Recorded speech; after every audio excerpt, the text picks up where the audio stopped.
हा सुंदर आणि छान दिवशी आपल्याला गणपती बाप्पासाठी दुर्वा, लाल जास्वंदाचं फूल आणि मोदक त्यांचे आवडते.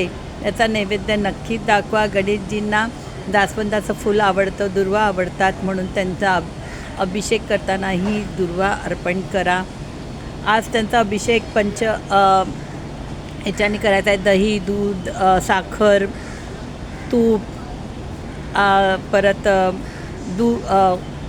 हनी, मध हे सगळं तयार करून त्यांचा पंचामृताने स्नान घालायचे आहे, गंगाजलाने स्नान घालायची आहे. आणि गणेशजींना आज दुर्वाचा हार घालून, जास्वंदाचं फूल घालून त्यांचा आज प्रसन्न करायचा आहे. आपल्याकडे आज जर तुम्ही देवारामध्ये सुपारी ठेवत असाल गणपतीच्या स्वरूपात, तर आज तुम्ही सुपारी बदला, किंवा नारळ ठेवत असाल गणपतीच्या स्वरूपात तर ते नारळ बदला आणि नवीन सुपारी लावा. तिलाही अभिषेक करा, हळदी कुंकू वाहून, धूपबत्ती वाहून सगळ्या घरामध्ये सुगंधित वातावरण निर्माण करा. संध्याकाळी दारांमध्ये दिवे लावा, आंब्याचं तोरण लावा किंवा अशोकाच्या पानाचं तोरण लावा, फुलांचा सजवा.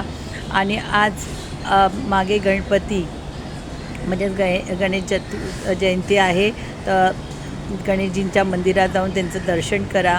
त्यांचे आवडते मोदक किंवा कुठलीही मिठाई, लाडू वगैरे तुम्ही वाटा, प्रसाद म्हणून वाटा आणि स्वतःही खा, घरातमध्येही सुद्धा वाटा.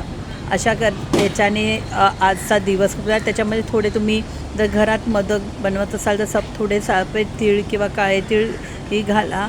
त्याच्यामुळे आजचा हा संक्रांतीचा जो सण चालू आहे त्याच्यामध्ये असलेलं हे पावित्र्य आपल्याला गणेशजींच्या मोदकातून लोकांना देता येईल. म्हणजे तिळगुळ घ्या, गोड बोलाई होईल आणि त्याबरोबर गणपती बाप्पाचे आवडते मोदकही वाटले जातील.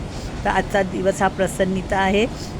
गणपती आरती बोला, अथर्वशीर्ष एकदा तरी रात्री वाचा किंवा दिवसा वाचा. अशा प्रकारे आज गणेशजींची आराधना करा. श्री स्वामी समर्थ. गणपती बाप्पा मोरया.